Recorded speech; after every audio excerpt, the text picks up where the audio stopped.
அப்போ லவ் பண்றவங்க வந்து பொருத்தம் பார்க்காமயே கல்யாணம் பண்ணலாம். இப்ப நம்ம நடிகர் கமல்ஹாசன், நம்ம என் உலக நாயகன், எனக்கு அவரோட ஃபேனும் நான் ரொம்ப பிடிக்கும். எனக்கு என் தலைவன் சொல்லுவாங்களா, அவருக்கு இல்லாத பர்சனாலிட்டியா, அவருக்கு இல்லாத அறிவா, அவருக்கு தெரியாத திறமையா உங்களுக்கு தெரியும்.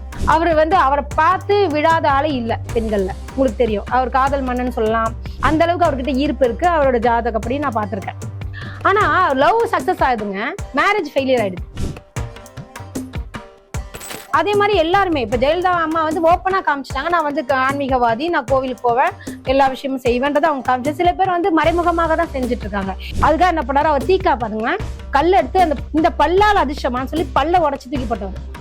இதுதான் வந்து தீக்கா, உண்மையான தீக்கா. இப்போ நீங்க சொன்னதெல்லாம் கேட்டா, ஒரு பையன் ஒரு பொண்ணுக்கு போய் லவ் ப்ரப்போசல் பண்றான் வச்சுக்கோங்க. அந்த பொண்ணுக்கு அவனை பிடிச்சிருந்தாலும் கூட உன் ஜாதகத்தை கொடு, நான் ஒரு ஜோசியர்கிட்ட காமிச்சு ஜாதக பொருத்தம் பார்த்து தான் நான் வந்து ஓகே சொல்லுவேன் அப்படின்னு சொல்லணும். கரெக்டா?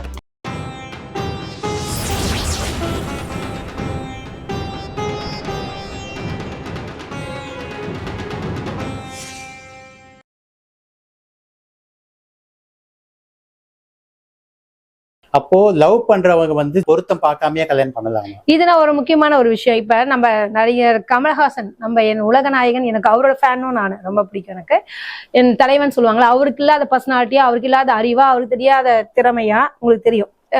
அவர் பர்சனல் லைஃப் நான் கொச்சைப்படுத்துற நினைக்காதீங்க. அவர் வந்து அவரை பார்த்து விழாத ஆளே இல்லை பெண்கள்ல, உங்களுக்கு தெரியும். அவர் காதல் மன்னன் சொல்லலாம், அது மாதிரி நிறைய விஷயங்கள் சொல்லலாம். ஆனா அவர் காதல் சக்சஸ் ஆயிடுது. எந்த பொண்ணை பார்த்தாலும் அந்த பொண்ணு வந்து விழுந்துருவாங்க. அந்த அளவுக்கு அவர்கிட்ட ஈர்ப்பு இருக்கு. அவரோட ஜாதகப்படி நான் பார்த்திருக்கேன். ஆனா லவ் சக்சஸ் ஆகுதுங்க, மேரேஜ் ஃபெயிலியர் ஆயிடுது. திருமணம் அப்படி இவங்கதான் என் துணைவின்னு கொஞ்சம் நல்லா அறிமுகப்படுத்தினா முடிஞ்சிருது அந்த லைஃப். அவங்க வீட்டை விட்டு கிளம்பிடுறாங்க, அல்லது வந்து ஏதோ ஒரு பிரச்சனை ஆயிடுது. சோ அவங்களுக்கு வந்து என்னன்னா, அதற்குத்தான் சொல்ல வந்து இந்த காந்தர்வம் இருக்கு இல்லையா, காந்தர்வம் வந்து சக்சஸ் ஆகுது. என்னன்னா காதல் இதுல பயப்படுதல் இருக்கு இல்லையா, சக்சஸ் ஆறதுன்ற விஷயம். அது வந்து கல்யாணத்தில் முடிந்தால் திருமண விவாகரத்து ஆகிறதுக்குலாம் நிறைய காரணம் என்னன்னா, அவங்க ஜாதகத்தில் குடும்ப வாழ்க்கைன்னு ஒண்ணு இருக்கு. குடும்பஸ்தானம், லவ் ஸ்தானம் 5வது இடம், புத்திஸ்தானம். இப்ப இந்த ஸ்தானங்கள் வந்து எதை குறிக்குதுன்னு, 5 கூடயும் நல்ல பலமாக இருந்தா நிச்சயம் லவ் எல்லாம் சக்சஸ் ஆகும். கல்யாணம் பண்ணியும் பிரச்சனையா இருக்குன்னா 2ஆம் இடத்துக்கு அதிபதி வந்து பகையோ நீச்சமோ, அல்லது வந்து குடும்பாதிபதி கெட்டு போறது, களத்திர ஸ்தானம் வந்து தோஷமாகிறது, ராகு கேதுக்கள், நிறைய விஷயங்கள்லாம் இருக்கு. சோ அப்ப வந்து என்ன ஆகுதுன்னு பாத்தீங்கன்னா, அவங்களுக்கு ஆட்டோமேட்டிக்கா திருமண வாழ்க்கை சோபிக்காமல் போகுது. ஆனா அவங்களுக்கு இல்லாத நல்லவரும் அவனை கொலை பண்றவரா, அது என்ன அடிச்சுட்டு ஏதாவது பிரச்சனை ஆயிடுச்சா, எந்த ஒரு தொந்தரவும் இல்லாத நல்ல மனிதர். எனக்கு அவர் ஹியூமன் பீயிங்னா அவர் மாதிரி ஒரு அன்பை சிவம்லயே நீங்க பாத்திருப்பீங்க. அதே மாதிரி நம்மளுடைய அழகை வந்து அசிங்கப்படுத்தி யாரும் நடிக்க மாட்டாங்க.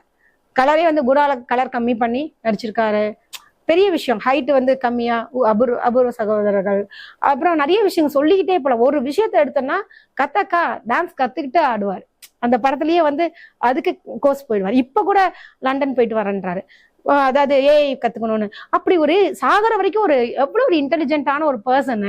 அவங்க லைஃப்ல வந்து அவர்கிட்ட கேட்டீங்கன்னா என்ன சொல்லுவார்னா, என் திருமண வாழ்க்கை நிலைக்காமல் போனதற்கு ஜாதகம் காரணம் அல்ல, என் சாதகம் தான் காரணம், சாதகம் இன்மையே தான் காரணம்ன்ற மாதிரி சொல்லுவார். ஏன்னா அவர் இதையெல்லாம் நம்பாதவர். ஏங்க அவர் நம்பாதவர்னா கூட நிச்சயமா அவர் நம்புவார். எனக்கு அவர் தெரியும், அவர் ஜாதகம் நான் பார்த்திருக்கேன். அவர் சில இதெல்லாம் இருக்கு. சில பேர் வெளியில வந்து அப்படிதாங்க சொல்லி ஆவாங்க. எவ்வளவு அரசியல்வாதிகள் எல்லாமே வந்து பாத்தீங்கன்னா மஞ்சத்துண்டு போட்டிருக்காங்க. நீங்க பாத்தீங்கன்னா அவங்க மஞ்சத்துண்டே கழட்டி இருக்க மாட்டாங்க.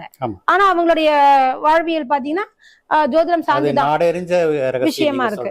அதே மாதிரி எல்லாருமே இப்ப ஜெயலலிதா அம்மா வந்து ஓப்பனா காமிச்சிட்டாங்க, நான் வந்து ஆன்மீகவாதி, நான் கோவிலுக்கு போவேன், எல்லா விஷயமும் செய்வேன்றதை அவங்க காமிச்சு. சில பேர் வந்து மறைமுகமாக தான் செஞ்சுட்டு இருக்காங்க. இன்னைக்கு வரைக்கும் வந்து திமுக இருக்கவங்க சரி, திகால இருக்கவங்க எல்லாருமே கோவில் வழிபாடு இல்லாமல் கிடையாது. ஏன் உதாரணத்துக்கு ஒரு பத்திரிகையே எடுக்கிறோம், கல்யாணம் பண்றீங்கல்ல, அந்த கல்யாணத்துல முகூர்த்த நேரம் ஒண்ணு முகூர்த்தம் குறிக்கிறாங்க. சோ அப்ப ஐயர் வச்சு பண்றது. வைகோவுடைய பேத்தி திருமணத்துக்கே இந்த பாரம்பரிய முறைப்படிதான் திருமணம் நடக்கும். அப்ப அதுக்கு பேர் என்ன? அப்ப வந்து நீங்க வந்து சுயமரியாதை திருமணம் செய்யலாம்ல. இது எங்க அப்பா வந்து தீக்கால இருந்தவர், ஓப்பனா சொல்றேன். அவர் சுயமரியாதை திருமணம் செய்தவர். அவர் வந்து தமிழ் பண்பாட்டுலதான் அது எப்படி சொல்லுவாங்க, மாலை மாற்றி கொண்டு திருமணம் செய்தவர் எங்க அப்பாலாம். இல்ல சுயமரியாதை இது யார் தெரியுங்களா, அப்பாதுரை தலைமையில கல்யாணம் பண்ணார் அப்பாலாம். ஆமா, அவர் முன்னாடிதான் அப்பா கல்யாணம் பண்ணாரு. சோ அவங்கள உண்மையான தீக்கா. அதே மாதிரி எங்க அப்பாவுக்கு சிங்கப்பல்லு இருக்குங்க சார் இங்க. அது எல்லாரும் சொன்னாங்க, நடராஜா நீ சிரிச்சா வந்து அப்படி ஒரு அதிர்ஷ்டமா இருக்கு, அவ்வளவு ஒரு கவர்ச்சியா இருக்கு, இந்த பல்லு தாண்டா உன்னை வந்து வேற லெவலு அண்ணாதுரையை சந்திக்க வச்சது, பெரிய பெரிய பீம் சிங் டேரக்டர்ஸ், இது KS கோபாலகிருஷ்ணன் நம்ம ஆபீஸ்க்கு வருவாரு, தேங்காய் சனவாசம் எங்க வீட்லயே இருப்பாரு, இது மாதிரி பல பெரிய பெரிய பிரபலங்கள்லாம் வந்து பழகிறது. தங்கவேல் சார் வீட்டுக்கு போய் நான் லஞ்ச் சாப்பிடுவேன். மனோரமா அவங்க அப்பாலாம் ரொம்ப க்ளோஸ். முத்துராமன் சார் அப்பாவுக்கு உயிர் நண்பர்கள். இப்படி எதுக்கு நான் இவ்வளவு பேர் சொல்றேன்னா, அவ்வளவு பிரபலங்களோட தான் ரொம்ப இணைந்து பழகின ஒரு இது வரும்போது அப்ப சொன்னாங்க, இந்த பல்லாலதான் உனக்கு இவ்வளவு அதிர்ஷ்டம் சொன்னாங்களாம். அதுக்காக என்ன பண்ணாரு, அவர் தீக்கா பாருங்க கல்ல எடுத்து இந்த பல்லால் அதிர்ஷ்டமான்னு சொல்லி பல்ல உடைச்சு தூக்கி போட்டவர். இதுதான் வந்து தீக்கா, உண்மையான தீக்கா வாழ்ந்து காட்டியிருக்காங்க. நிறைய பேர் வந்து அப்படின்னா இல்லவே இல்லை, கரெக்டா அந்த அர்ச்சனை பண்றது எல்லா விஷயம் பண்ணிட்டு தான் இருக்காங்க. ஆனா வெளியில வந்து ஜோதிடம் பொய்ன்றதுலாம் சும்மா. உங்க அப்பாவுக்கு இந்த அளவுக்கு இந்த ஜாதக விஷயத்துல நம்பிக்கை இல்லைன்னு சொன்னீங்க, அப்ப உங்களுக்கு எப்படி இந்த ஈடுபாடு ஏற்பட்டது? நல்ல ஒரு கேள்விங்க. ஏன்னா எங்க அப்பாவுக்கும் ஜோதிடம் பார்த்தாங்க ஒருத்தர், அவருக்கு காலத்துல இருக்கும்போது. அவர் இப்ப உயிரோட இருந்தா 94 வயசு இருக்கும் அப்பாக்கு. 1932 எங்க அப்பா பிறந்தாரு. நான் ஒரு 50 வயசு கிட்ட தான் அப்ப நான் பிறந்தேன் வச்சுங்களேன். அப்ப ஒரு ஜோஷியர் சொல்லியிருக்காரு, நடராஜா நீ ரோகிணி நட்சத்திரமா, பார்க்காமலே சொல்லியிருக்காருங்க. ரோகிணி நட்சத்திரமா அப்படி சுருட்டு பொழுதிட்டு அப்படி பார்த்து சொன்னாங்களாம். மாமா முறையா எங்க அப்பாவுக்கு ரிலேஷன்ஸ் சில நிறைய ஜோதிடங்கள் இருக்கு, அதுக்கு சொல்ல வரேன். அப்ப ஆமாங்க, அமாவாசையில பிறந்தியா, ஆமா, உனக்கு வந்து குழந்தை பிறக்கும், அது பெண் குழந்தை, முதல் குழந்தை அப்படின்னாராம். அப்படிலாம் கிடையாது அப்படின்னாங்க. அதே மாதிரி வந்து பாத்தீங்கன்னா இது முக்கியமான ஒரு விஷயம், உனக்கு 2 தாரம் அப்படின்னாராம். மானஸ்தனுக்கு 1 தாரம் தான், நான் பண்ண மாட்டேன் அப்படின்னாராம். நீ நிச்சயமாக பண்ணுவ, முதல் குழந்தை உனக்கு அம்பாள் பிறப்பா அப்படின்னாரு. அதே மாதிரி அவருக்கு வந்து 15 வருடங்கள் கழித்து எங்க அம்மாவை, ஃபர்ஸ்ட் அம்மா, 2வது சொந்த அக்கா தங்கை தான், அம்மாவே வந்து எங்க அம்மாக்கு நிச்சயம் ஆயிடுச்சு, செகண்ட் ஒய்ஃபோட பொண்ணு தான் நானு.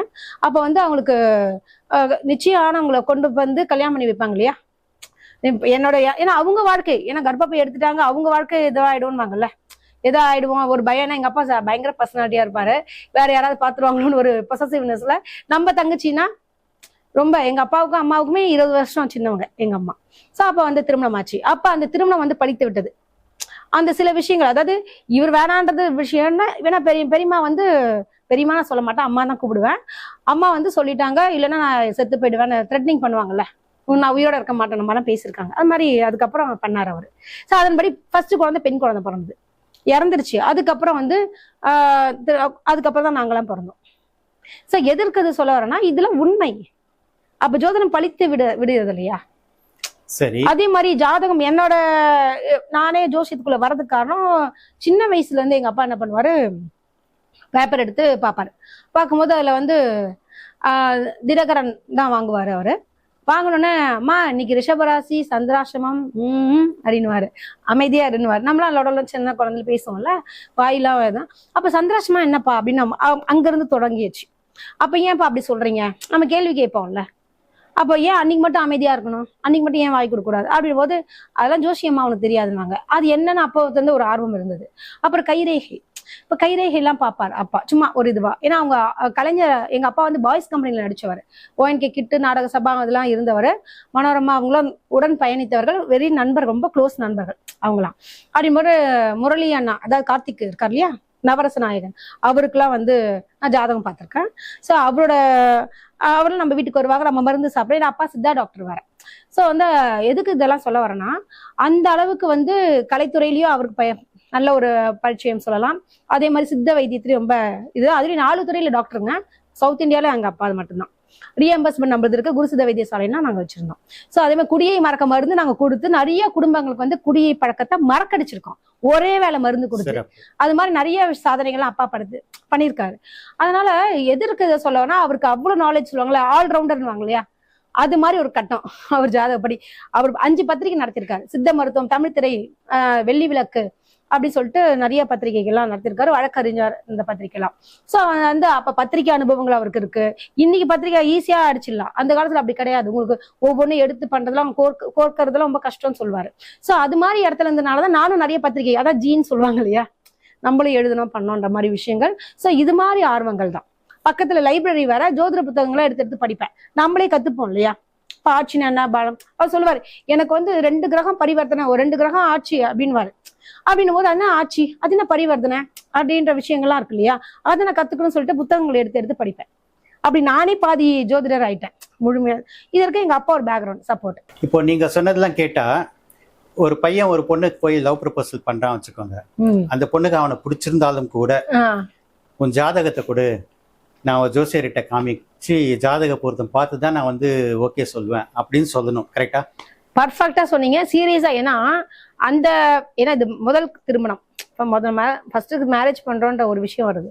அப்ப வந்து அவங்க கல்யாணம் பண்ணிட்டு 3 வருஷம் கழிச்சு கருத்து வேறுபாடு வந்து அவங்க பிரியறது காட்டிலும், அதுக்கப்புறம் அந்த பொண்ணுக்கு வந்து செகண்ட் ஹேண்ட்ன்ற ஒரு பேர் வந்துடும். ஸோ செகண்ட் மேரேஜுக்கு தான் பார்க்கணும். அப்போ அவங்க 2 குழந்தை பெற்றவங்களுடைய ஆண்களை தான் பார்த்தாகணும். இந்த மாதிரி நிறைய டிமெரிட்ஸ் வந்துட்டு இருக்கும். அதற்கு யாராக இருந்தாலும் சரி, யார் லவ் பண்ணாலுமே ஓப்பனா சொல்ல வரேன், முதல்ல வந்து லவ் பண்றது ஒருத்தவங்க பிடிச்சிருச்சா முதல்ல அவங்க ஜாதகம் வாங்கிடுங்க, நமக்கு மேட்ச் இருக்கான்னு பாத்துக்குங்க, அதுக்கப்புறம் ப்ரொபோஸ் ஆரம்பிங்க. அது நம்ம ரொம்ப டீசென்டான லவ்லாம் பாத்தீங்கன்னா, மேடம் எனக்கு உங்களை ரொம்ப பிடிச்சிருக்கு, உங்க ஜாதகம் கொடுங்க, வீட்டுல பேசிட்டு வரேன்வாங்க. ஸோ அந்த ஒரு மாதிரி லவ் கொண்டு போனா இன்னும் சூப்பர்ல, டைரக்டா மேரேஜுக்கே முடியும். அது உண்மையான காதலாக இருந்தால். இது வந்து கொச்சை காதலாக இருந்துச்சு, நம்ம டக்குனு இருந்துட்டு ஒரு 6 வருஷம் ஒன்னா இருப்பாங்க, ஒரு சில திடீர்னு 6 வருஷம் கழிச்சு கூட பிரேக்கப் ஆயிருக்கும். அதுக்கப்புறம் வந்து பாத்தீங்கன்னா வேற ஒருத்தவங்க திருமணம் ஆயிருப்பாங்க. அந்த 6 வருஷத்தை வேஸ்ட் பண்ண வேணாம்ல. ஒரு ஜாதகம் பார்க்க பொழுது நம்ம இவங்க செட் ஆவாங்களா ஆக மாட்டாங்களான்னு தெரிஞ்சிருச்சுன்னா அதன்படி நம்ம செயல்படுத்தலாம். சோ அப்ப வந்து ஜாதகம், அதுதான் சொல்றாங்க உன் ஜாதகம் என் கையில அப்படின்றாங்க இல்லையா. சோ இன்னொரு விஷயம், ஜோதிடம் வந்து பொய்க்கிறதே இல்லைங்க சார், ஜோதிடர்கள் பொய்க்கிறாங்க. எனக்கு அக்யூரேட்னஸ் தெரியாம இருக்கலாம், எனக்கே கூட தெரியாம இருக்கலாம், ஆனால் ஜோதிடம் கரெக்டா இருக்கும். ஏன்னா நான் ஒரு பழைய நூல்கள்லாம் படிச்சிருக்கேன். அப்போ ஒரு பக்கத்து ஆபீஸ்ல வந்து சினிமா டைரக்டர் இருந்தாரு. யார் படம் எடுத்தாருல, சக்தி கண்ணன் சொல்லுவாங்க. கண்ணன் எல்லாருக்கும் தெரியும், சக்தி தெரியாது. அவர் இப்ப இல்லைன்னு நினைக்கிறேன். I think so. நான் சொல்றது சின்ன வயசுல ஒரு 20 வருஷம் முன்னாடி, 25 வருஷம் முன்னாடி. அப்ப நான் ஜோதிடம் நல்லா தெரிஞ்சுக்கோவேன், கத்துப்போம்ல. கத்துக்கிட்டு யார்கிட்ட அப்ளை பண்ணுவோம், உங்க கட்டம் கொடுங்க சார், உங்க கட்டம் கொடுங்கன்னு சார், உங்க வீட்டுல நீங்க ஒரே பையன் அப்படின்னு. அவர் ரொம்ப ஷாக் ஆயிட்டாரு. எப்படிடா நானே ஜோசியர் இந்த அளவுக்குலாம் சொல்றேன் அப்படின்னாரு. அப்ப அந்த பழைய நூல்கள் இருக்கு இல்லையா, அதெல்லாம் எங்க அப்பா தான் வாங்கி கொடுத்தாரு எனக்காக. நிறைய பேர் வீட்டுல வந்து சப்போர்ட் கிடையாது, ஆனா எனக்கு எங்க அப்பா ரொம்ப சப்போர்ட் பண்ணியிருக்காரு. இதெல்லாம் படிமானவா. அப்ப அது படிக்க படிக்க வந்து இந்த இடத்துல இந்த கிரகங்கள் இருந்து அதை இந்த குரு பார்த்தால் நிச்சயமாக அவங்க வீட்டில் ஒரே மகனாக இருப்பான் அப்படின்னு இருக்கு. அதே மாதிரி சில கிரகங்கள் இருக்கு இல்லையா, அதாவது சுபகிரகங்கள் ஆட்சியாக உச்சமாகவோ இருந்தால் ஒன்றுக்கு மேற்பட்டவங்களும் இந்த பூலோகத்தில் அவதரிப்பான்னு சொல்லுவாங்க. அவதரிப்பான கடவுள் மாதிரி அர்த்தம்.